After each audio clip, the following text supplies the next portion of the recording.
Disclaimer. Please forgive me now if there is any mispronunciations in this video. Warning.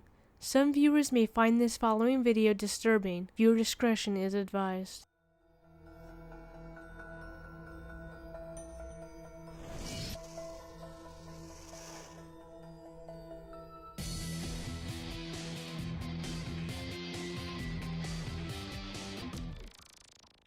Lycanthropy. A form of madness involving the delusion of being an animal, usually a wolf, with correspondingly altered behavior. It had been 25 years that the local people of Bedburg, Germany suffered from the deaths of 13 children and 2 pregnant women. It was how their deaths came that surprised the locals, having their necks torn off and their limbs rendered. Their faces and bodies so destroyed that they were near impossible to identify. The pregnant women were sexually assaulted before they were torn apart, and their babies ripped from their bellies and their hearts were eaten. In 1589, the local people prepared to launch a search party for what they were suspecting was a werewolf. They did find a wolf, who had appeared to have a body in its mouth, as the hounds chased it down. The wolf ducked for cover and transformed into a local farmer named Peter Stumpp. Peter Stumpp is an accused serial killer, cannibal, and werewolf of Bedburg, Germany, also known as Peter Stumpp with a couple of different variations of spellings. He was a wealthy German farmer who lived during the mid to late 16th century. He was born in the village near Bedburg in the region of Cologne, Germany, and had already a bad reputation by the age of 12 years old, once confessing and practicing black magic at such an age. Other than being seen transforming from wolf to human, he and the wolf had something in common.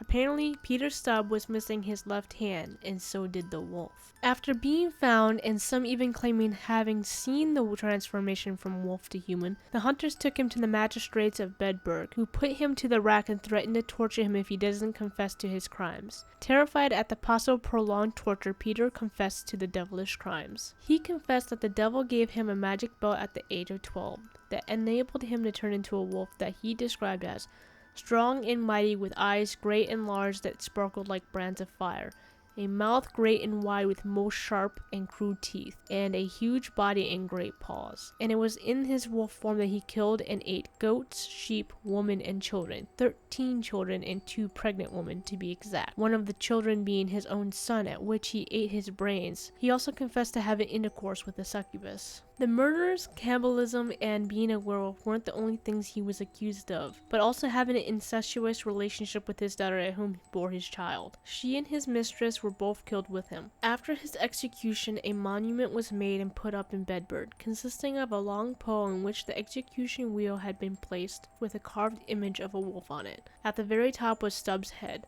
mounted as a warning to others not to follow him in making deals with the devil. He was executed in a very gruesome way on October 31st, 1589. He was put on a wheel where his flesh was torn from his body with red-hot pincers, and then his limbs were broken with the blunt side of an axe. And then finally, he was beheaded and put to the flames. He went down as history's most notorious werewolf. Peter Stumpp's magic belt was never found, even after intense searching. Much of the information we know of this event had come from a 1590 pamphlet that appeared in many parts of France, entitled A True Discourse Declaring the Damnable Life and Death of One Stumpp Peter, at which was published anonymously. Through all of this, maybe Peter Stumpp was an innocent man, confessing to his crimes to avoid torture or due to torture. Many believe that he was a victim of that time's war between the superstition and religious rivalry taking place at the time, that the fear and conviction of a werewolf might lead people back to the true church.